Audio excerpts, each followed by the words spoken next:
இந்த ஒப்பந்தம் 3 ஆண்டு ஒப்பந்தம் 4 ஆண்டாக மாற்றப்பட்டு 4 ஆண்டு முடிந்து 5 ஆண்டு வந்தாச்சு. எப்போ ஒப்பந்தம் என்கிற ஒரு கேள்வி நமக்கு முன்னாலே நிற்குது. இந்த ஒப்பந்தத்திலே பேச்சுவார்த்தை நடத்துவதற்கு முறையாக பேச்சுவார்த்தை நடக்க வேண்டும் என்று சொன்னால் சங்கங்களை முறைப்படுத்த வேண்டும். இப்போ இங்கே அமர்ந்திருக்கிற எம்எல்ஏப்பா இருக்கலாம், ஏஐடிசியாக இருக்கலாம், எஸ்எம்எஸ்ஸாக இருக்கலாம், ஐஎன்டிசியாக இருக்கலாம், அல்லது வேறு அமைப்புகளாக இருக்கலாம், சிஐடிவாக இருக்கலாம், எல்பிஎஃப்பாக இருக்கலாம், எல்லாமே பேரவைகள்.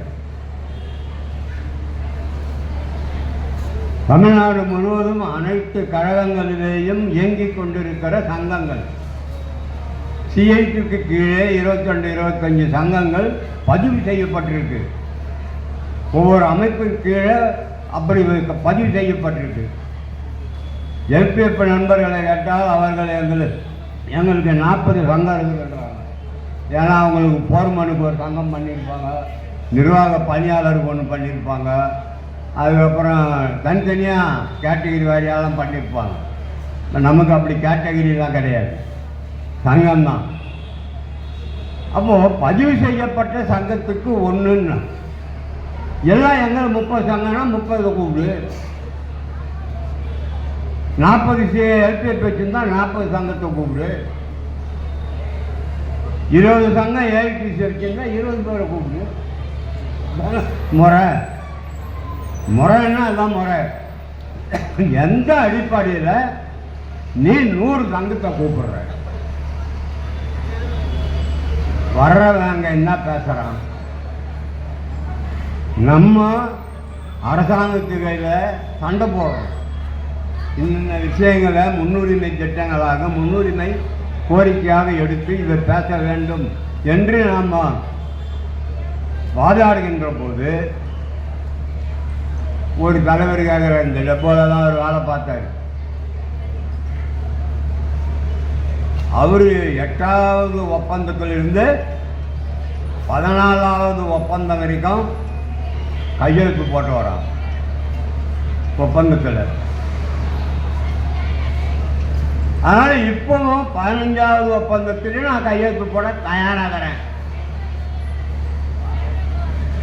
எனக்கு இன்னும் கொஞ்சம் ஓடிங்களை அதிகப்படுத்தி கொடுங்க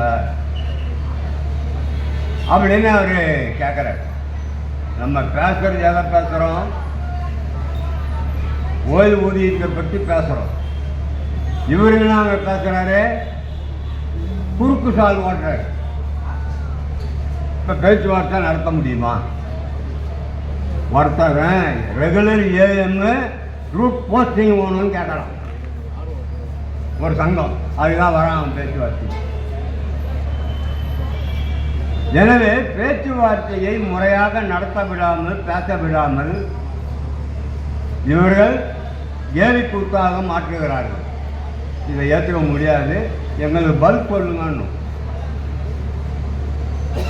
அரசாங்கம் போயிருக்குது, என்ன சொல்ல போகிறாங்கன்னு தெரியாது, எத்தனை பேரை கூப்பிட போகிறாங்கன்னு தெரியாது. வரட்டும், அது பார்த்துக்கலாம். ஆனால் இதில் நம்ம வருத்தப்பட வேண்டிய, வேதனைப்பட வேண்டிய விஷயம் என்னவென்றால், நம்ம அதிமுக சங்கம் இருக்குது.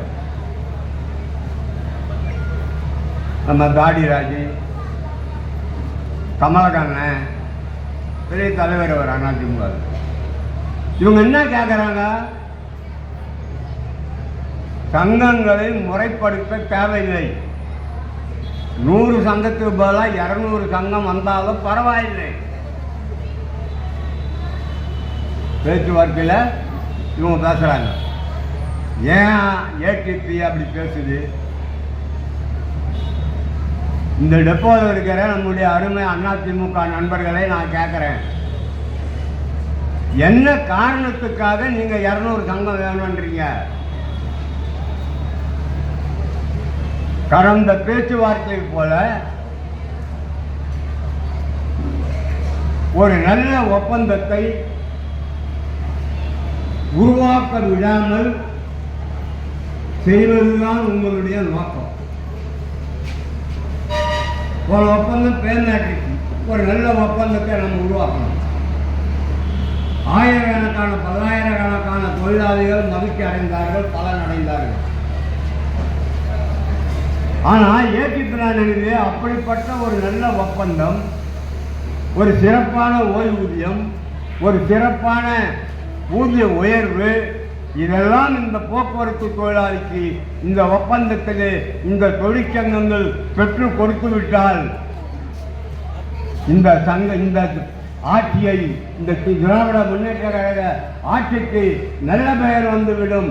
எனவே நல்ல ஒப்பந்தம் நடக்கக்கூடாது. மகன் செத்தாலும் பரவாயில்லை, மருமக தாலியை அறுக்கணும். இதானே அவங்க கொள்கை. உங்களுக்கு என்ன நோக்கம்? இன்னும் 10 ஆண்டு கழிச்சு நீ ஆட்சிக்கு வந்தா மெரினா பீச்சில் பேச்சுவார்த்தை நடத்துவியா? அன்னைக்கு 500 சங்கம் வருவான், 1000 சங்கம் வருவான்.